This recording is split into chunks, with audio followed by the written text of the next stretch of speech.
Cette initiative montre que parallèlement aux institutions publiques et partis politiques qui se préparent pour les élections, les acteurs de la société civile se préparent aussi pour jouer pleinement leur rôle dans le cadre du processus électoral.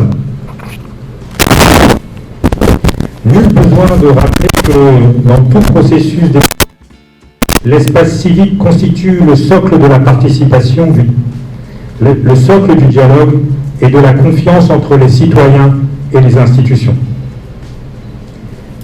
En Haïti, ce socle est aujourd'hui à l'épreuve de multiples défis sécuritaires, politiques et sociaux. Ces défis fragilisent les mécanismes d'expression, l'accès à l'information et la participation citoyenne.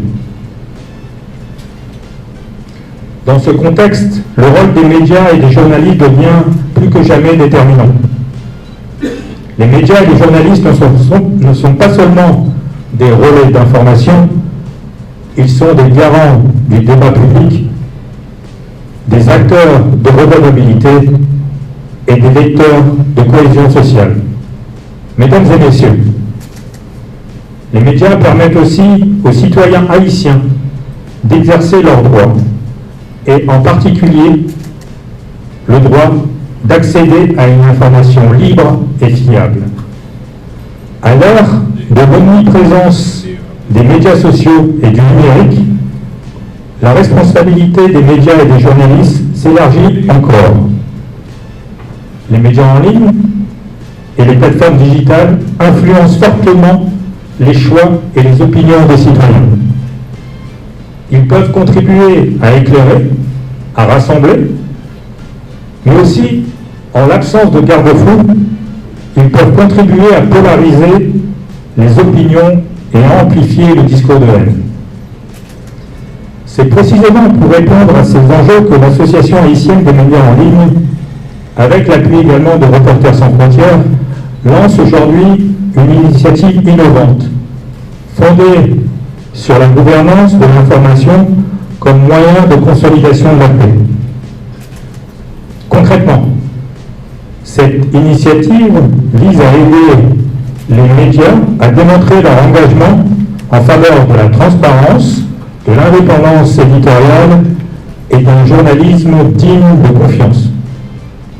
Mais concrètement, que va-t-il se passer? Dans un premier temps, comme l'a signalé le représentant de l'Association haïtienne des médias en ligne, il s'agit de développer une norme qu'on appelle GTI, Journalism Trust Initiative. Cette norme a déjà été développée dans plus de 127 pays à travers le monde et a déjà encadré plus de 2400 médias. Cette norme permet aux médias de s'auto-évaluer par rapport à des questionnaires et des critères précis et reconnus au niveau international. Dans un deuxième temps, il s'agit de créer des passerelles entre les médias, les institutions publiques et les organisations de jeunesse afin d'encourager un dialogue ouvert, intergénérationnel et inclusif. Enfin, troisième aspect, cette initiative vise à soutenir la participation active des jeunes, des femmes, mais aussi des groupes qui sont souvent écartés des processus électoraux. Je pense notamment aux personnes vivant avec un handicap. Au cours des prochains mois, cette initiative de l'Association haïtienne des médias en ligne se déplacera à travers le pays afin de réaliser une cartographie du paysage médiatique, d'élaborer une charte de bonnes pratiques et de mettre en place des mécanismes pilotes de certification et de renforcement des capacités des acteurs médiatiques et des jeunes face aux défis liés à la désinformation et au discours de haine. Au-delà de ces activités, notre ambition est de contribuer à un environnement informationnel plus fiable et plus responsable dans le cadre du processus électoral actuel.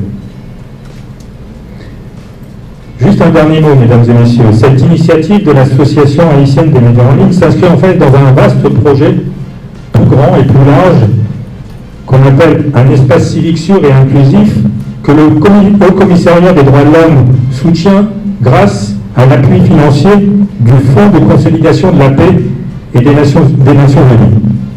Ce large projet a pour objectif principal de soutenir le gouvernement, le CEP et la société civile à s'assurer que dans le cadre des futures élections, l'espace public et civique soit apaisé et qu'il permette que les opinions divergentes puissent s'exprimer de manière constructive sans basculer dans la violence ou l'exclusion.